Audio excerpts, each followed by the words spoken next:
So 1 year పాలన, ప్రజాపాలన, ప్రజా విజయోత్సవ సంబరాలనేవి రాష్ట్ర ప్రభుత్వం చాలా ఘనంగా జరిపింది. కొంచెం వెనక్కి వెళ్ళి చూస్తే లాస్ట్ ఇయర్ ప్రభుత్వంలోకి వచ్చిన దగ్గర నుంచి ఇప్పటిదాకా ఈ 1 ఇయర్ పాలన అనేది ఎలా ఉందంటారు? అంటే బిలో యావరేజ్ అని నేను అనుకుంటున్నా. అంటే రేవంత్ రెడ్డి గారికి నేను పాస్ మార్కులు అయితే వేయను. 35 రావట్లేవు. రావట్లేదు. ఎందుకు అంటే చాలా విషయాలలో తప్పులు చేస్తున్నాడు. ఒకటైతే కంపేర్ చేయకూడదమ్మా, ఎందుకంటే 9.5 ఏళ్ళ కేసీఆర్ పాలనను 1 ఇయర్ రేవంత్ పాలనను మనం క్వాంటిటేటివ్గా చూడలేం, రిజల్ట్స్ ఓరియంటెడ్గా చూడలేం. కానీ క్వాలిటీకి సంబంధించినంత వరకు దిశ ఎట్లుంది అన్నప్పుడు ఆయన క్వాలిఫై కాలేదు. ఒకటి, ముఖ్యమంత్రి యొక్క స్థాయిని దిగజారుస్తున్నాడు బాగా. ఆయనకు ఎన్నిసార్లు చెప్పినా దాన్ని సరిదిద్దుకోవట్లేదు. నేను చెప్పడం కాదు, మనం చెప్పడం కాదు, మీడియా ద్వారా కాదు. సాక్షాత్తు ఉపరాష్ట్రపతిగా పనిచేసిన వెంకయ్యనాయుడు గారు అసెంబ్లీ ముందున్న రవీంద్ర భారతిలో రేవంత్ రెడ్డి సమక్షంలో భాష విషయంలో రాజకీయ నాయకులు ఆచితూచి మాట్లాడాలి, ఆ హుందాతనాన్ని పాటించాలి అని చాలా గొప్పగా చెప్పాడు.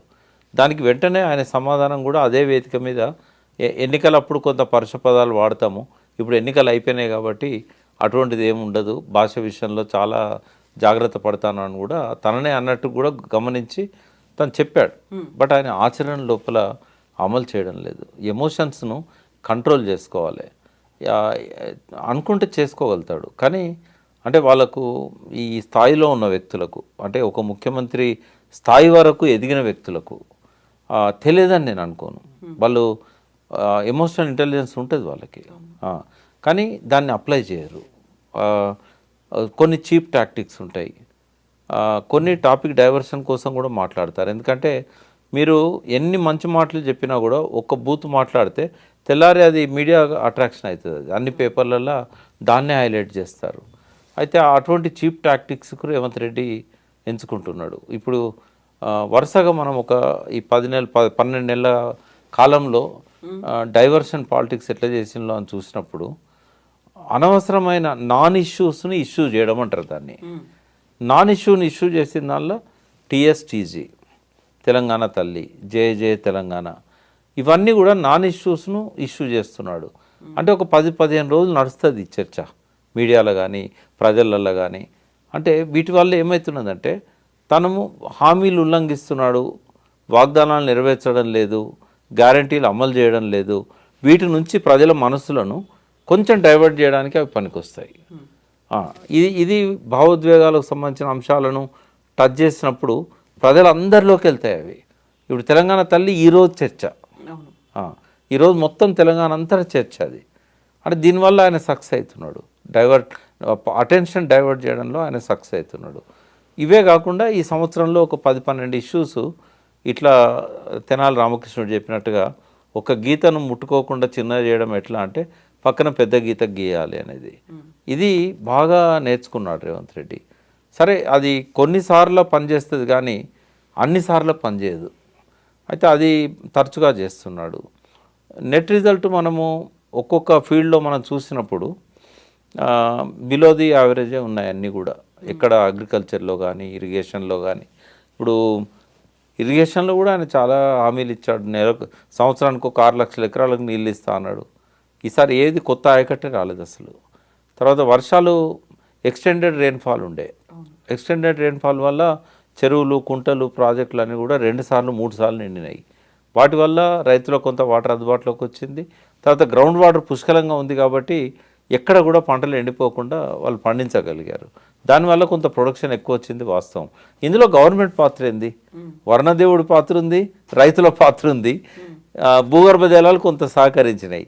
దానికి కారణం వాళ్ళ కేసీఆర్. ఎందుకంటే చెరువులు తీయకుండా చెరువుల్లో పూటిగా తీయడం వల్ల, అదివరకు ఎట్లుండేదంటే సమైక్య రాష్ట్రంలో రాత్రి భారీ వర్షం 100 చెరువుల గండి అని, ఇవి కామన్ హెడ్డింగ్స్ ఇవి పేపర్లల్లో.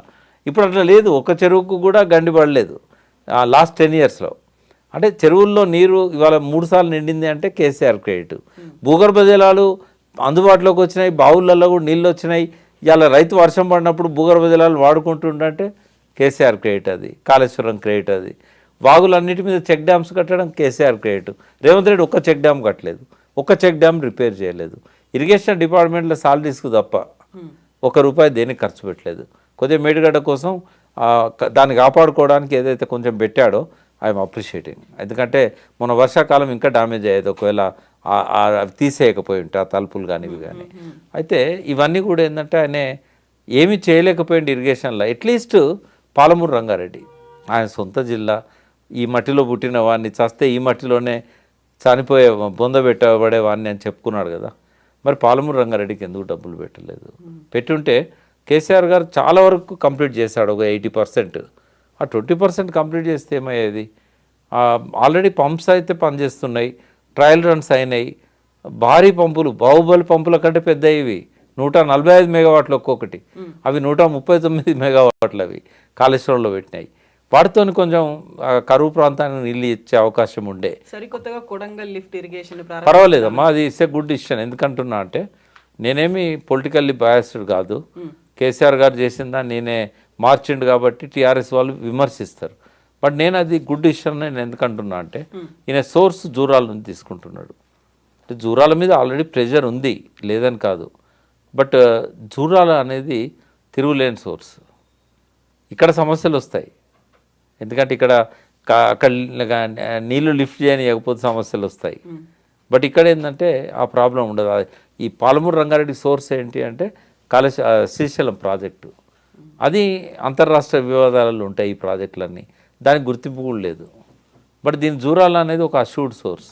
జూరాల్లో నీళ్ళు రాని రోజు అంటూ ఉండదు. కాబట్టి జూరాల నుంచి లింక్ చేసుకున్నాడు. కొడంగల్లో 1,00,000 ఎకరాలకు సస్యశ్యామలం చేయాలనుకున్నాడు. I appreciate it. బట్ అది కూడా ఓన్లీ టెండర్స్ ఇప్పుడు పిలుస్తున్నారు. బహుశా ఈ సంవత్సరం ఆయన పూర్తి చేస్తే డెఫినెట్గా ఆయనకే అది క్రియేట్. అది రెండవది ఏంటంటే చాలా కాలంగా నిరాదరణకు గురైన ప్రాజెక్ట్స్ ఉన్నాయి. కేసీఆర్ కాలంలో కూడా కాళేశ్వరం మీద వాటి మీద ప్రాధాన్యత ఇవ్వడం వల్ల ఎస్ఎల్బీసీకి అంతగా ప్రాధాన్యత రాలే. కొంత ఏదో డబ్బులు ఇచ్చి 200 కోట్లు మళ్ళీ కంటిన్యూ చేయమన్నారు. బట్ ఆ కాంట్రాక్టర్ ఎందుకో చేయలే. ఇప్పుడు ఉత్తమ్ కుమార్ రెడ్డి సొంత జిల్లా కాబట్టి ఆయన కొంత ఇనిషియేటివ్ తీసుకొని 50 కోట్లు ఇచ్చారు, మిగతాయి కూడా ఇస్తామన్నారు. పనులు స్టార్ట్ అవుతున్నాయి. నక్కలగండి అనేది ఒకటి. అంటే ఇట్లా మనం ఇరిగేషన్ సెక్టార్ని చూసినప్పుడు కొత్తగా నీరిప్పించే అవకాశం ఉన్నా కూడా చేయలేకపోయారు.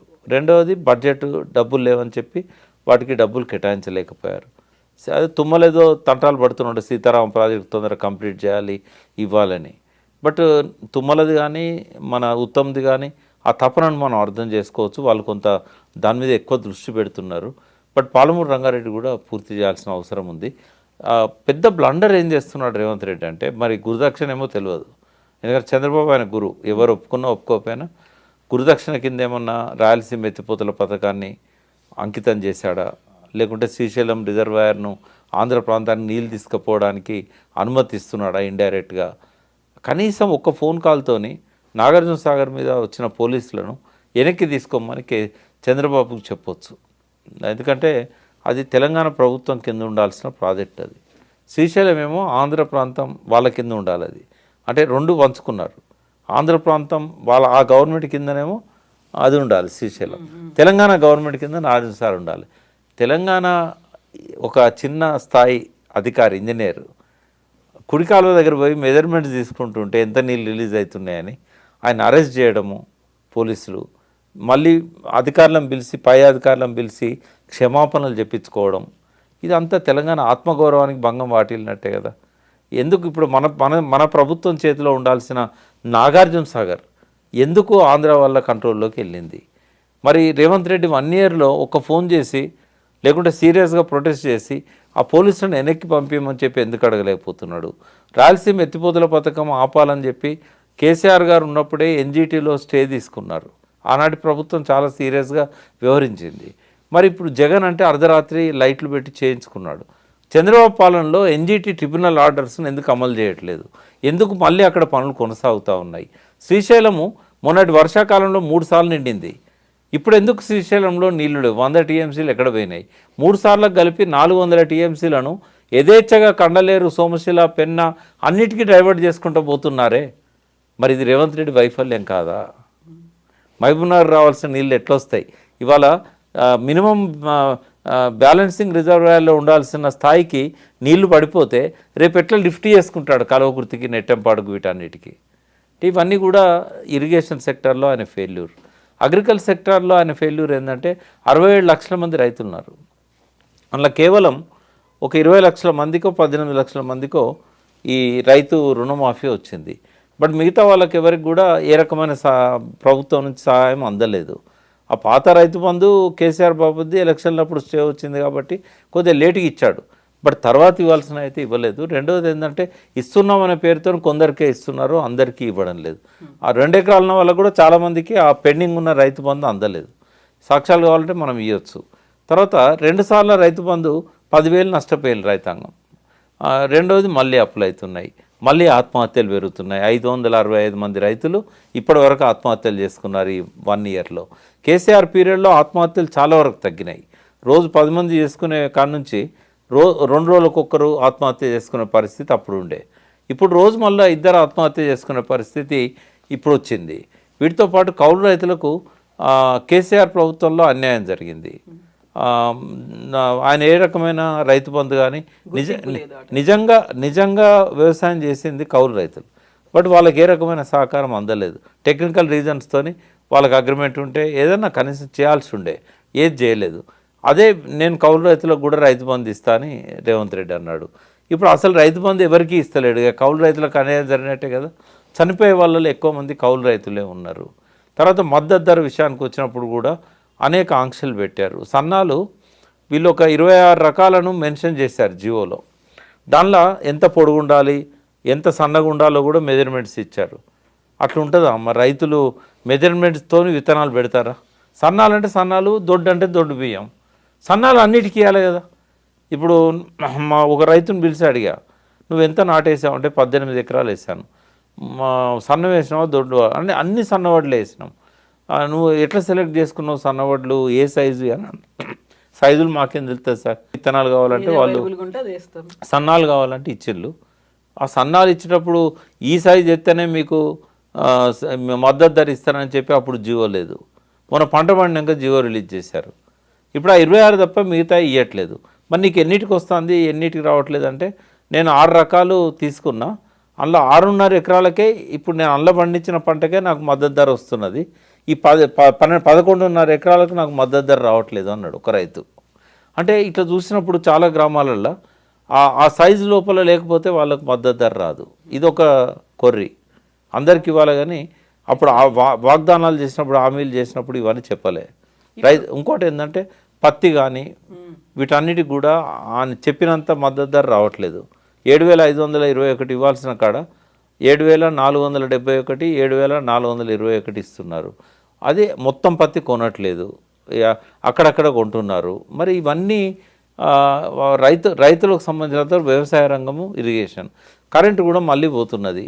మళ్ళీ బావులలో, బోర్లలో వాళ్ళు డీజిల్ పంపులు పెట్టుకోవాల్సిన స్థితి వస్తున్నది. సిటీలనే కరెంటు కోతలు మొదలైనవి, ఊళ్ళల్లో చాలా ఎక్కువ ఉంటున్నాయి. అంటే ఇవన్నీ కూడా ఆయన అగ్రికల్చర్ సెక్టర్లో ఫెయిల్యూర్ని చూపెడుతుంది. విద్యారంగానికి సంబంధించినంత వరకు కూడా ఇప్పటి వరకు ఫీజు రియంబర్స్మెంట్ ఇవ్వలేదు. కేసీఆర్ గారు 2 సంవత్సరాలు ఇవ్వలేదు, ఈయన 1 సంవత్సరం ఇప్పుడు వచ్చిన కాంచి ఇవ్వలేదు. మీరు ఏ ఫీల్డ్లో గొప్పగా ఉన్నదని చెప్పాలి అనుకున్నప్పుడు ఇండస్ట్రియలైజేషన్ ఒకటంటే ఒక పెద్ద ఇండస్ట్రీ రాలేదు, ఒక 5-6 ఇండస్ట్రీలు తరలిపోయినాయి ఇక్కడి నుంచి. తర్వాత ఐటీ సెక్టర్లో ఎఫర్ట్స్ పెడుతున్నారు శ్రీధర్ బాబు, బట్ సరిపోవు. ఇంకా అమెరికా పోయిన్లు చాలా కంపెనీలతో ఎంఓయూ చేసుకున్నారు, బట్ ఒక్క కంపెనీ కూడా గ్రౌండింగ్ కాలేదు. ఇంకా న్యాచురల్గా అందులో గ్రోత్ కనబడుతున్నది తప్ప ఈ ప్రభుత్వం ఎఫర్ట్స్ వల్ల సర్వీస్ సెక్టర్లో కానీ, ఇండస్ట్రియల్ సెక్టర్లో కానీ, అగ్రికల్చర్ సెక్టర్లో కానీ ఈ ప్రభుత్వం యొక్క తోడ్పాటు వల్లనే ఈ గ్రోత్ వచ్చిందని చెప్పడానికి ఏ రకమైన ఇది లేదు. ఇప్పుడు లాస్ట్ అంటే దిశ, డైరెక్షన్, వాళ్ళ డైరెక్షన్ ఎట్లుంది అనేది మెయిన్ ఇంపార్టెంట్. ఆ డైరెక్షన్ సరిగా లేదనేది నేను చెప్తున్నా. వ్యక్తిగతంగానే ఉండకపోవచ్చు, బూతులు మాట్లాడుతుండొచ్చు, ప్రతిపక్షాలను ఎద్దేవా చేస్తుండొచ్చు, సభను మిస్గైడ్ చేస్తుండొచ్చు, సభలో అబద్ధాలు చెప్తుండొచ్చు, సభలో వక్రీకరిస్తుండొచ్చు. ఇవన్నీ ఆ ప్రివిలేజెస్ కింద శాసనసభ్యులు పెట్టాల్సిన అంశాలు. మనకు సంబంధించినంత వరకు ప్రజల కోణంలోనూ చూసినప్పుడు ప్రజలకు ఏం మేలు జరిగింది, ఆ మేలు జరిగే దిశలో ఈయన ఉన్నాయా?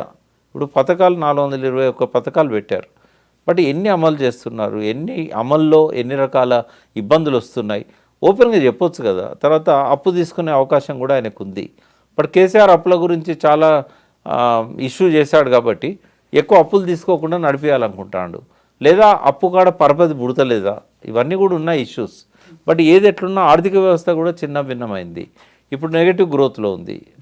ఇదివరకు ఉన్నదానికంటే కనీసము 1% ఎక్స్ట్రా గ్రోత్ రాకపోయినా కూడా ఉన్నదాన్నైనా ఆయన మెయింటైన్ చేస్తున్నాడా అంటే -9% ఉంది. అంటే కేసీఆర్ పీరియడ్లో ఏమైందంటే 10 times ఎక్కువగా రెవెన్యూ పెరిగింది అంతకుముందు ఉన్నదానికంటే. ప్రతి సంవత్సరం కూడా గ్రోత్ మనకు మినిమం 17%, మ్యాక్సిమం 17%, మినిమం మనకేందంటే ఒక కోవిడ్ టైంలో 2% తీసేస్తే ప్రతి సంవత్సరం డబల్ డిజిట్ రికార్డ్ అయింది. ఒక సంవత్సరం అయితే 21% ఉంది గ్రోత్ రేటు. అంటే మరి ఆ రోజు రెవెన్యూ 59,000 కోట్ల నుంచి 2 లక్షల కోట్లకు పైన పోయింది. మరి అటువంటి డైరెక్షన్ అయితే రేవంత్ రెడ్డి పాలనలో నాకు కనబడట్లేదు.